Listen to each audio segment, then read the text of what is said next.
You're listening to the CD Baby DIY Musician Podcast.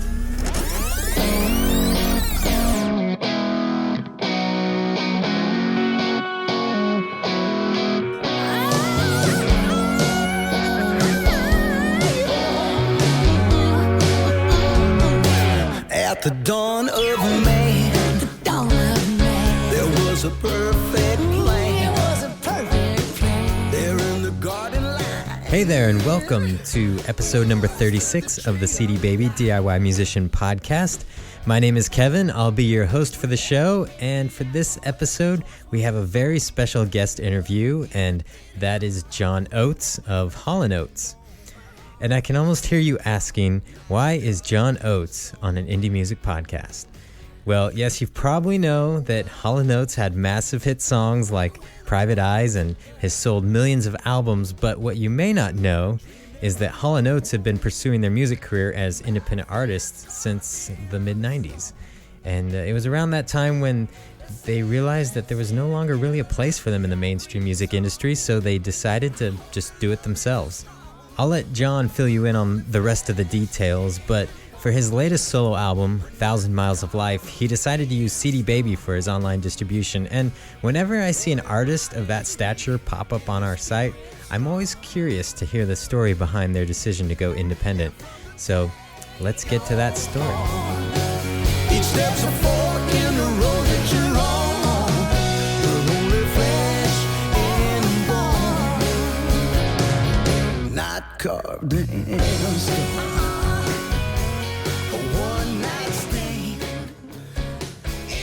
All right, well, joining me on the line is John Oates. John, how you doing? I'm doing very well. How are you? Doing good, and it's great to have you on the podcast, and especially someone who's basically you've done it all in the industry. You've had major hit songs, you've released albums independently, and you've been in the industry for a long time. So I'm curious to hear some of your impressions about how much the industry has changed since you first started out. Well, there's a big change as far as I'm concerned. I was very fortunate to start when I did. We started out at a time in the late '60s, early '70s when artists were kind of respected for what they did, and the record companies were more of a partner in marketing and selling, and did not get involved too much in the artistic side, which is was a great way for us to start, because quite frankly, it took us 3 or 4 albums before we found our groove and had any real kind of commercial success. Mm-hmm. And I think in this day and age, had we been in the same position, we would never have gotten to that 3rd or 4th album, unfortunately, because of the record business, the way it's evolved and changed, and I should say devolved, because I'm not that happy about it. Yeah. The record company got much more involved in the A&R and the creative side of things, and the choosing of material, and the playing field has gotten just narrower and tighter, whereby I think there's so many great artists out there, young artists, who have amazing potential and may never get to realize that potential because the record companies aren't interested in building a career. They're only interested in a quick sale. And fortunately for Daryl and I, we grew up in a time when we were allowed to make mistakes artistically and develop and get to the point where we found ourselves. And obviously, 35 years later, we're still making records. And I think that's a testament to that philosophy of artist and label relationships, which unfortunately doesn't really exist anymore. Yeah, it's been an unfortunate thing to see the industry kind of resort to that. I'm kind of curious, you mentioned some mistakes and developing as an artist. What were some things that you guys did to keep growing at your craft at an early point in your career? Well, I think, first of all, we had the confidence, and we had the confidence of the label, knowing that we could, try some things and not necessarily have hits, and we felt that artistically they would stand behind us, and we were lucky. But as people, I think we also had a very long-range view of our career. We were both, Daryl and I were both musicians from birth, really. As little kids, we were singers and performers. We played our instruments at 5 years old. So we really had a whole life before we actually started making records of, 15, 18 years of of thinking of ourselves as musicians. So when we actually got our first recording contract and started becoming professional recording musicians, we had already were fairly developed, and we thought, well, this is our life, and we're going to do this for a long time. We never took the view that, we better have a hit single and make a lot of money, and that's it for us. We just figured, well, no matter what happens, we'll probably end up being musicians in some way or shape or form. It was just fortunate for us that things went our way, and we worked really hard. But I just think that it was the way we looked at ourselves and we looked at our career, and fortunately, as I said before, had the support of the label. When I was young, I watched the sun come up and thought the day would never end. And every sunset was a masterpiece that kept reminding me that the night would soon be over and the morning gonna come again. So we fill our lives, watch the years. Now, a lot of people might be surprised to find out that you released some independent albums as well through your own label. What kind of brought that decision along? Most people would think that, Hall & Oates, they have the, no matter what they do, some label will want to put it out. What made you decide to go independent for some of your releases? Well, it was not because we couldn't find a label that would put our music out. That wasn't the issue. We could, but what we would have to have dealt with, and the way that and this really dovetails into what we were talking about earlier, the way the record business changed and the way they dealt with their artists was not in keeping with an entire career of the way we were used to dealing with the business, and it didn't feel right. Basically what happened was, after the 80s and all our huge hits and that bit was over, Daryl and I decided to step back a little bit and kind of reevaluate where we were and where we were going. And during that period of time, I think, is when the early 90s, when the record business really changed. And when we got back to kind of deciding we were ready to record again, the business had changed so drastically that we didn't feel we had a place in it. We did explore the traditional major label situation at that time. And it was in 1996, and it just was bleak, and it didn't feel right. People were telling us what to do. Oh, you should do this, and here's a song for you, and all. And we're like, wait a minute, we don't need that. We know how to make records. We've been doing it our whole lives. Yeah. And that was when the light bulb went off in our heads, and we said, well, who cares? We'll just put our own records out to our fans, and if we sell, half the amount, it makes no difference because we'll make twice the amount of money. So it wasn't really brain surgery. I mean, it was easy to figure out. And fortunately for us, of course, we had a fan base and we had a name that we could parlay into, some, it wasn't like we were a new group starting out independently. So we did that in 1997 with an album called Marigold Sky, and we never looked back. Every album that we put out, which is 4 albums at this point since that time, have all been released independently. We had a _1 single with Do It For Love on that particular album, and we had put out a Christmas album. So we have, we realized, well, wait a minute, we now have the freedom to not only be our own bosses, but we can put out music when and how we want. We can do the type of music we want. And for an artist like us, after years and years of being in the business, that's really, to me, I guess it's kind of the payoff. It's hopefully what you earn after that amount of time of paying your dues and being there. So we feel really good about it. And now with my new solo album, 1,000 Miles of Life, I'm, I put that out independently as well, just like I did with my first solo album in 2001. So, it's just, it feels good, it feels good to put it out for the fans, let the people who really like you find it and enjoy it, and really the rest of the world just falls into place. Well, let's talk about that solo album a little bit. I was reading your bio, and it was really cool to see that it, after all these years, that your writing processes and your recording processes are still a real growing experience, and you're still learning and trying new things. And from your bio, it seemed like this album was a big step for you, and as far as, felt like you really got to do what you wanted to do. What was the songwriting process behind this album, and what do you normally do as a songwriter when you approach writing a new record? Well, this album was unique. This album was completely different than any recording I've ever done in my life.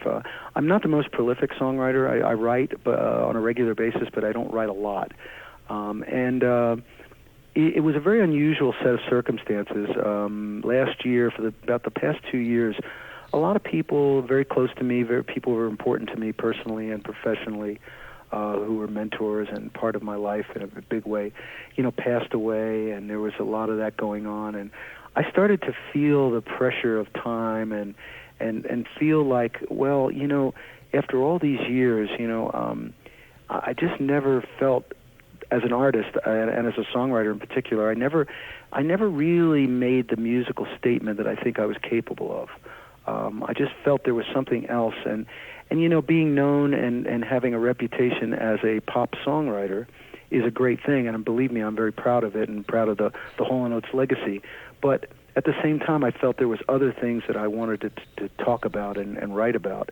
And this, all of a sudden, this emotional kind of swing gave me the impetus and the inspiration to start digging a little deeper in my songwriting process. And so between August of 2007 and Christmas of 2007, I just got on this incredible writing tear, and I started to write. It was almost like I was possessed. I mean, I don't want to sound too weird about it, but I really almost couldn't stop writing. And there was times when I was in my home studio doing a demo of a new song, and I'd get an idea for another song, and I would stop the demo and start writing the other song, and then and I was like, I'm going to forget what I did. But, it was like really weird. I mean, it was almost like I couldn't stop myself. And these songs just poured out of me, and that has never happened in my entire life.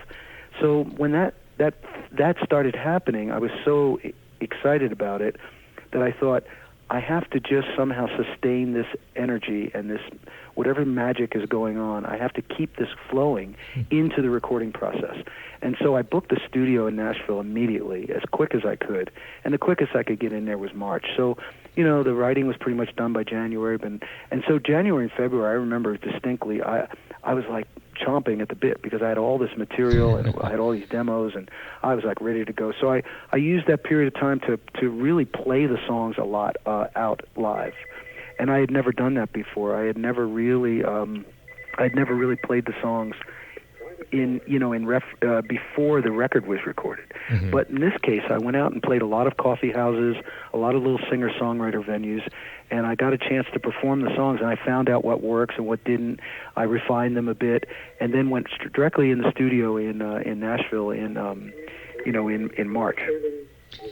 Sorry, I got a little answering machine going on. That's all right. But anyway, so that's really what happened. It was very unique. I had never done that, and then of course the recording process was amazing because I assembled this incredible cast of players and guest stars, and then cut 12 tracks in 4 days. Wow. Three tracks a day, and every track came out perfectly. Wow. It was this weird, I don't know, the muse was it with me, and the musical gods were looking down on me. It was just one of those great recording experiences, which honestly, I can remember a handful of them, in 30 years. So this was a very special album for me. Some men must build their castles to the sky.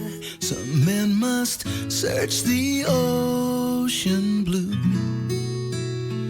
But I find my fortune in my family. You mentioned having a home studio. So when you're approaching a songwriting, especially for this album, were you like working with like a musical idea or a lyrical idea and just tracking it and building off of that? Or would you basically work up a whole song basically on acoustic guitar, then start layering some tracks and forming the bigger idea? I have a way of working.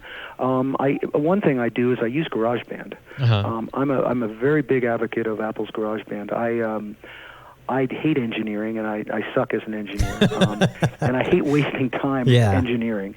And GarageBand for me as a songwriting tool, as just I call it a digital sketch pad, really, because it's so user friendly and easy to use that I can get my ideas and really realize them very quickly. Mm-hmm. And that's all I care about. My home studio is geared totally toward the writing process.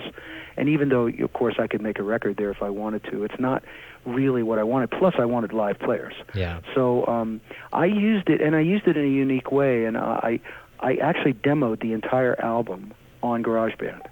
And I did all the background vocals. I did all the parts, so that when I went to Nashville, I I sent copies of these songs to the various players in advance so they could kind of get a handle on them. So when they walked in the studio, they already kind of knew what I wanted. And then we played it like a real band, and of course they took it to another level.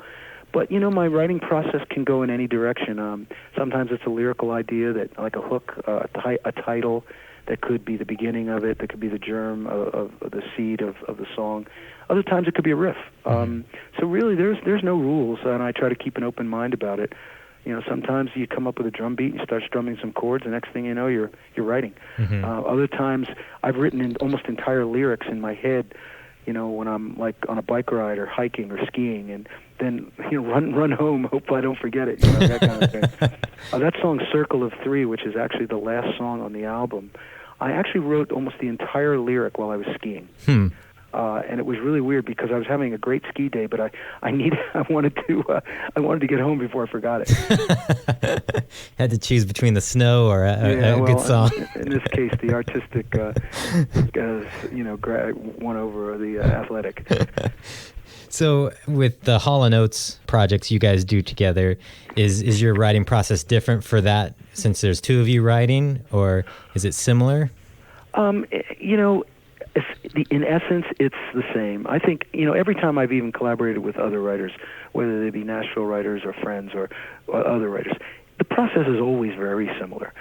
Everyone brings their own little personal quirks and personal approach to it. But in essence, writers are almost universally approach writing the same way. You throw out ideas and you bounce them around, and one hopefully leads to another, and you have to have trust in the collaborator, the person you're working with, so that if you throw out what what might be a really stupid idea, you're not embarrassed.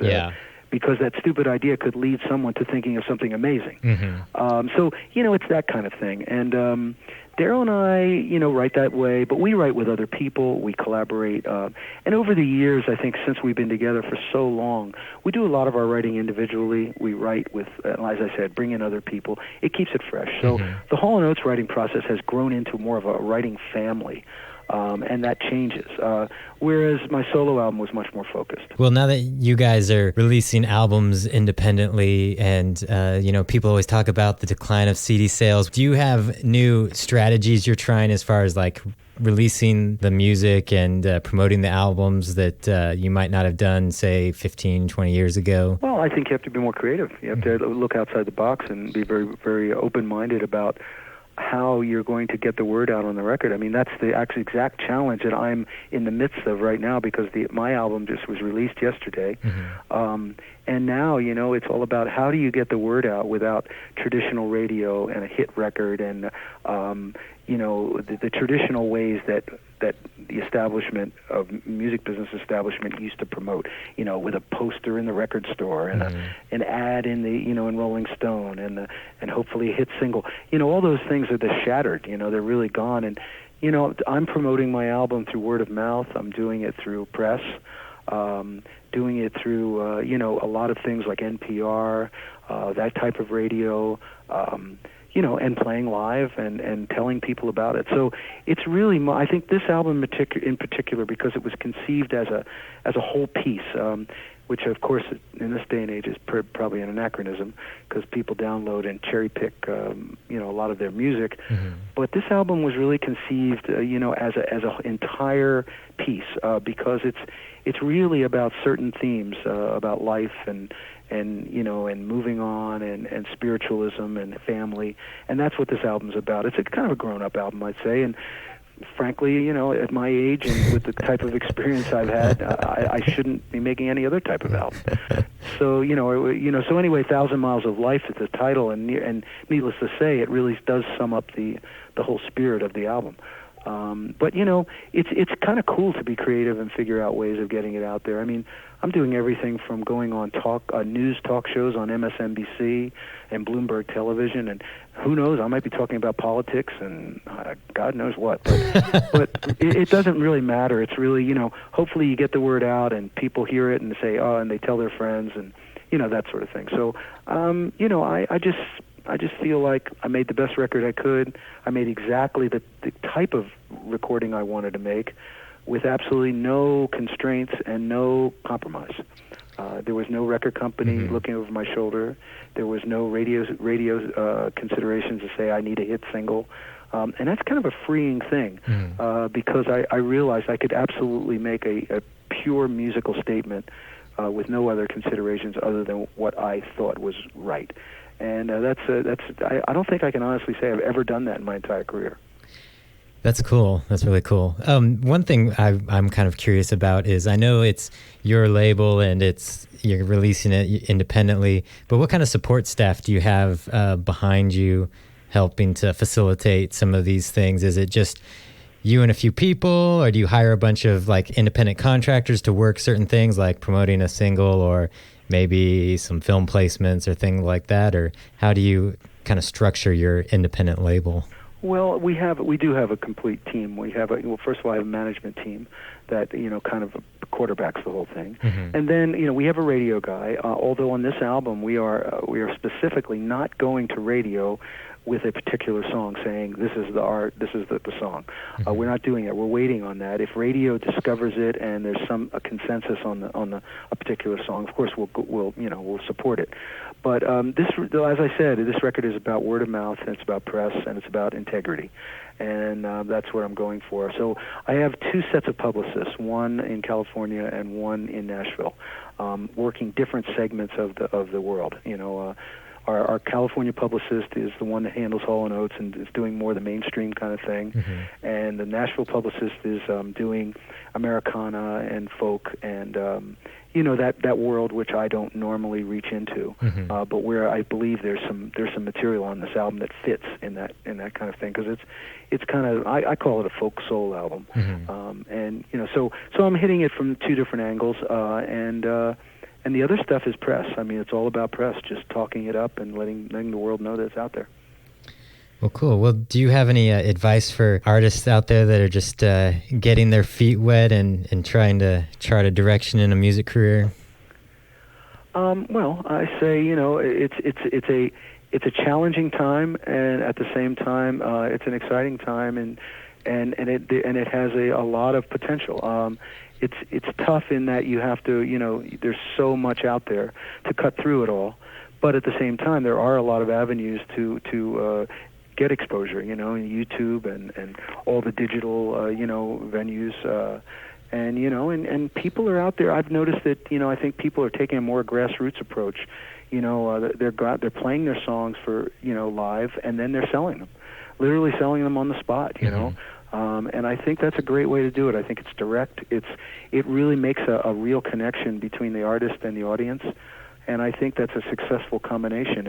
It's not mega, and if you're playing a little coffee house or a folk club or something, sure, you may only be playing to 100 people or whatever. But if 25 buy that album or a CD and you sign it for them, I think you've made a connection there, and I think that's really what people have to realize. And don't have your sights set on the stars.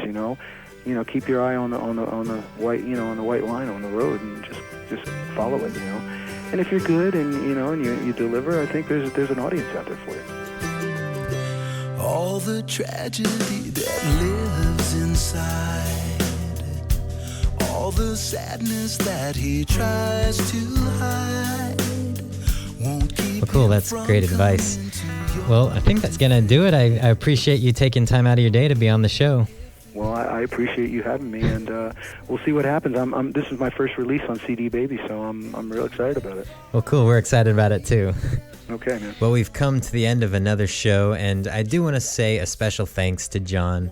And I'd like to mention that all the music used in today's show is from John's latest solo album titled 1,000 Miles of Life, and that album is available through cdbaby.com. And before I wrap up, I just wanted to remind you that we are in the middle of October Podfest, where we'll be bringing you a new episode every week during October. We usually put out a new episode every other week, so that means if you have a comment, story, or feedback to share and you want it to make it in the next roundtable episode, you have less time than normal. So rush to the phone or to the email and let us hear from you. You can call us at our listener feedback line at 206-426-5683. That's 206-426-5683. And you can email us as well at info@cdbabypodcast.com. And you've probably heard me say that the stories that listeners have been phoning in has quickly become one of my favorite parts of the show, and that is true, I'm not lying. So keep the goods coming, and we'll catch you next week as October Podfest continues. You've been listening to the CD Baby DIY Musician Podcast, broadcasting from Portland, Oregon, USA.